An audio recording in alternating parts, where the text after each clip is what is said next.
तो कहते यार क्लब के हालात बड़े खराब हो गए ने तो साड़ी सब की ख्वाहिश है कि अरशद अंसारी नूं जिहड़ा है ना असी वापस ले आइए। तो मैं समझता हूँ कि बड़ी ये अच्छी बात शफीक अवान साहब ने की। उसके बाद बाकी जिस तरह शफीक अवान साहब तो ज़ाहिर उनके साथ एक बड़ा बरादराना प्यार का मेरा अली अहमद ढिल्लू साहब का तल्लक है, तो हम उसको ज़ाहिर है कि दूसरे बहुत सारे लोगों ने भी अली अहमद साहब पे दबाव डाला, मुझ पे दबाव डाला, नहीं जी आप हमारे दोस्त हैं, हमारे साथ चलें। ਉਹਦੇ ਖੱਬੇ ਹੱਥ ਮੋਹਸਨ ਗੁਰਾਏ ਵੀ ਬੈਠਾ ਹੋਏ ਤੇ ਕਲੱਬ ਨੂੰ ਹੋਰ ਚਾਹੀਦਾ ਕੀ ਹੈ।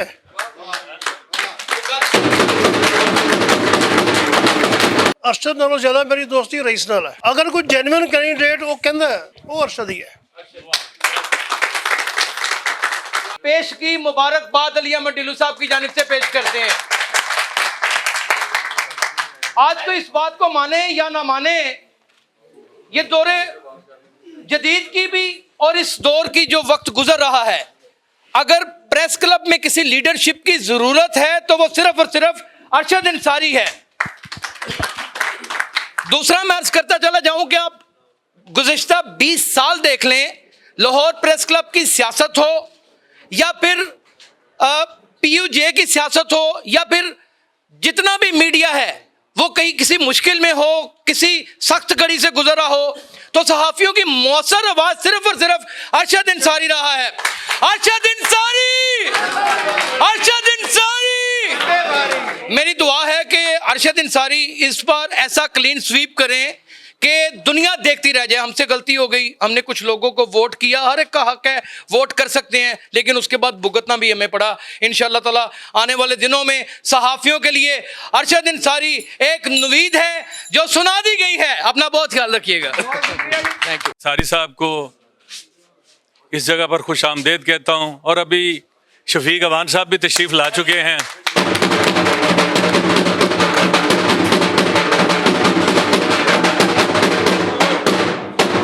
मैं अभी पूछने ही लगा था कि शफीक अवान साहब नज़र नहीं आ रहे हैं, तो पता चला कि वो चूँकि पैदल चल के आ रहे हैं तो इस वजह से थोड़े से लेट हो गए हैं।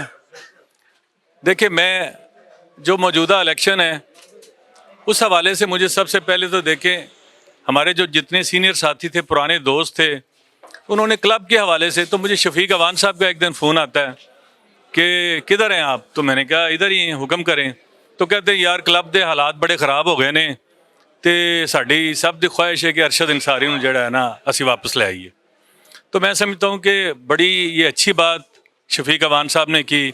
उसके बाद बाकी जिस तरह शफीक अवान साहब तो ज़ाहिर उनके साथ एक बड़ा बरादराना प्यार का मेरा अली अहमद ढिल्लू साहब का तल्लक है, तो हम उसको ज़ाहिर है कि दूसरे बहुत सारे लोगों ने भी अली अहमद साहब पे दबाव डाला, मुझ पे दबाव डाला, नहीं जी आप हमारे दोस्त हैं, हमारे साथ चलें। तो अली अहमद साहब ने मुझे एक दिन कहा, उन्होंने कहा यार बात यह है कि दोस्त तो हमारे सारे हैं, अच्छे काम भी होते हैं, बुरे काम भी होते हैं, लेकिन हमने ये देखना है कि इस वक्त इस सुनहरियों में, इस सूरत हाल में क्लब के लिए बेहतरीन काम कौन कर सकता है, बड़ी ज़रूरत है इस वक्त। उन्होंने कहा क्लब के हालात ये हैं कि अब हमारा क्लब जाने को दिल नहीं चाहता। तो मैंने कहा आपने जो फ़ैसला करना है, ज़ाहिर है हक़ाइक़ को मद्देनज़र रखते हुए और सब दोस्तों से बातचीत के बाद, तो ज़ाहिर है कि जब इन्होंने फ़ैसला अली अहमद ढिल्लू साहब ने करना होता है तो ज़ाहिर है कि हाथी के पाँव में सबका पाँव। तो हमारे बहुत सारे जो सीनियर साथी हैं, सैकड़ों दोस्त हैं जो लाहौर में अली अहमद ढिल्लू साहब के चाहने वाले, तो फिर अली अहमद ढिल्लू साहब ने जब कहा कि अरशद अंसारी साहब के साथ चलना है तो सब ने उनकी आवाज़ पे लब्बैक कहा।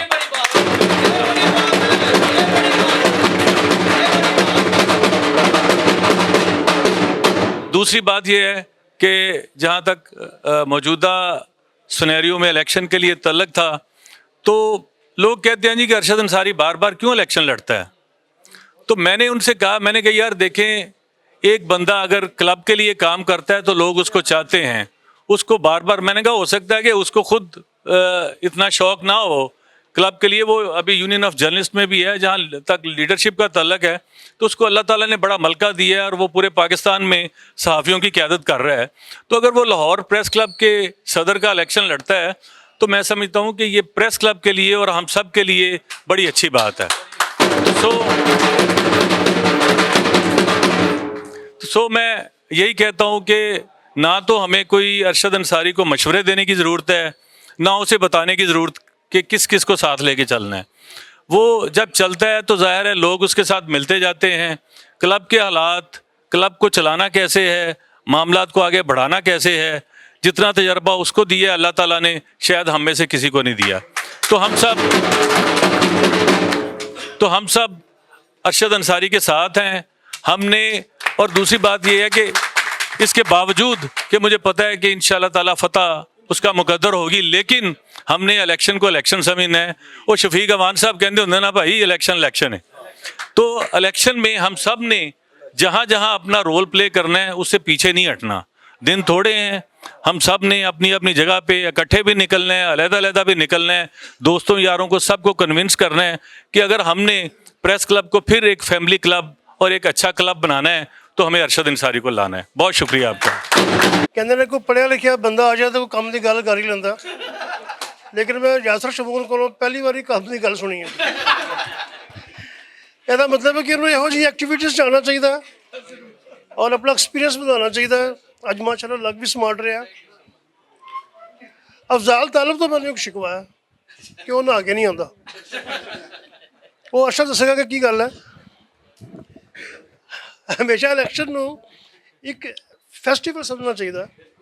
ਜੋ ਮੁਖਾਲਫ ਗਰੁੱਪ ਨੇ ਸਾਡੇ ਦੁਸ਼ਮਣ ਨਹੀਂ ਨੇ, ਦੋਸਤ ਨੇ ਸਾਰੇ। ਸਿਰਫ ਪੁਆਇੰਟ ਆਫ ਵਿਊ ਦਾ ਫਰਕ ਹੈ ਕਿ ਉਹਨਾਂ ਨੂੰ ਕੰਮ ਕਰਨਾ ਨਹੀਂ ਆਉਂਦਾ, ਜਰਨਲਿਸਟ ਗਰੁੱਪ ਨੂੰ ਕੰਮ ਕਰਨਾ ਆਉਂਦਾ।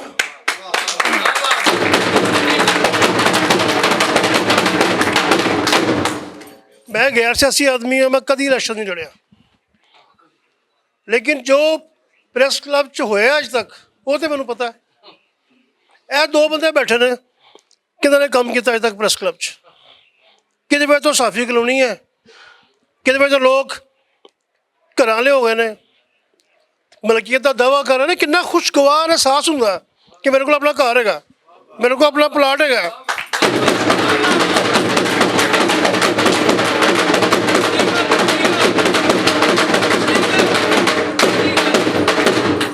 ਤੇ ਜਦੋਂ ਅਰਸ਼ਦ ਅੰਸਾਰੀ ਇਲੈਕਸ਼ਨ ਲੜ ਰਹੇ ਹੋਏ, ਉਹਦੇ ਖੱਬੇ ਹੱਥ ਮੋਹਸਨ ਗੁਰਾਏ ਵੀ ਬੈਠਾ ਹੋਏ, ਤੇ ਕਲੱਬ ਨੂੰ ਹੋਰ ਚਾਹੀਦਾ ਕੀ ਹੈ।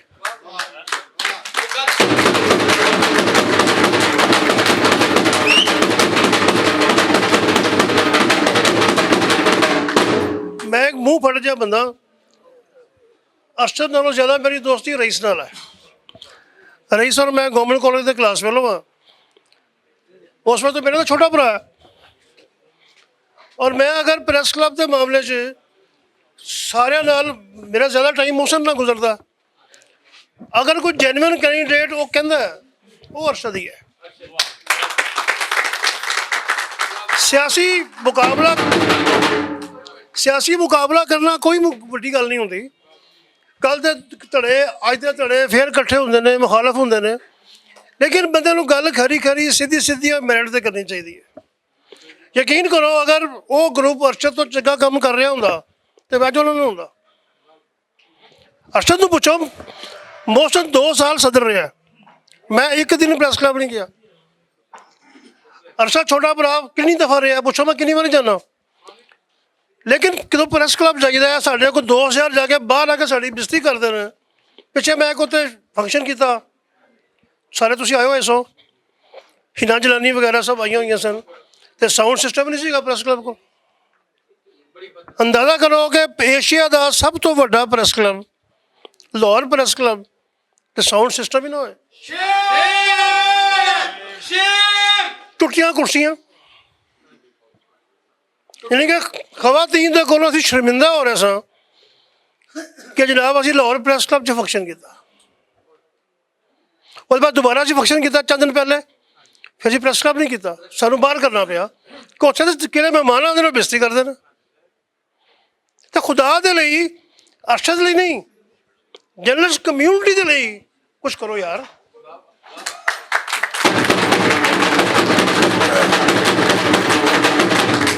ਤੇ ਸ਼ਫੀਕ ਅਵਾਨ ਵੱਡਾ ਭਰਾ ਹੈ, ਉਹਦੀ ਬੜੀ ਕਲੀਅਰ ਗੱਲ ਹੈ ਕਿ ਇਲੈਕਸ਼ਨ ਹੈ। ਇੱਕ ਬੰਦਾ ਉਸ ਦਿਨ ਗੈਰ ਹਾਜ਼ਰ ਨਾ ਹੋਏ, ਕੋਈ ਬੰਦਾ ਫੀਸ ਤੋਂ ਨਾ ਰਹਿ ਜਾਏ। ਅਗਰ ਕਿਸੇ ਨੂੰ ਕੋਈ ਜ਼ਰੂਰਤ ਹੈ ਤਾਂ ਦੱਸੇ ਮੈਨੂੰ।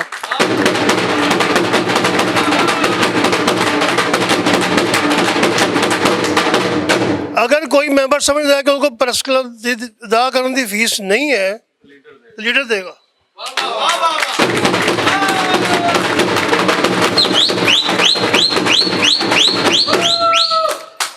ਅਰਸ਼ਦ ਸਾਰੀ ਨੂੰ ਜਿਤਾ ਕੇ ਸਭ ਤੋਂ ਵੱਡੀ ਪਾਰਟੀ ਵੀ ਲੀਡਰ ਦੇਗਾ।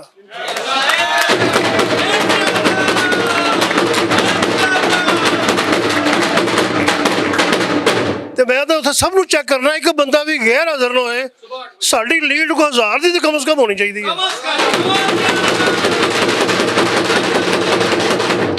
1000 ਤੋਂ ਲੀਡ ਘੱਟ ਹੋਈ ਮਤਲਬ ਅਸੀਂ ਹਰੇ ਹਾਂ। ਸਿੱਧੀ ਸਾਫ਼ ਗੱਲ ਹੈ। ਤੁਸੀਂ ਕਿਸੇ ਦਾ ਪਿਓ ਦਾ ਆਸਾਨ ਨਹੀਂ ਕਰਨਾ, ਆਪਣੇ ਤੇ ਕਰਨਾ ਤੇ ਕਰੋ, ਅੱਗੇ ਵਧਾਓ, ਕਦਮ ਵਧਾਓ।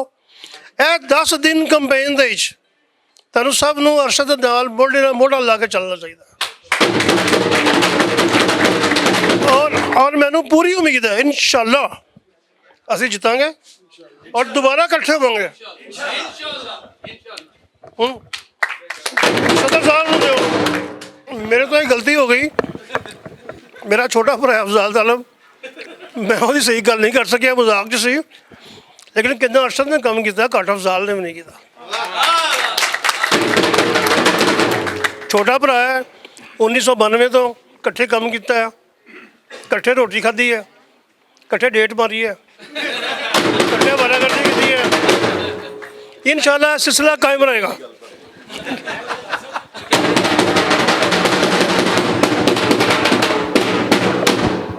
दो दहाइयों से चौधरी अली अहमद ढिल्लों साहब ने लाहौर प्रेस क्लब की सरपरस्ती की है और इस पर फिर तारीख को रकम कर दिया है अरशद अंसारी साहब की जीत की फतह सुनाकर। बहुत शुक्रिया।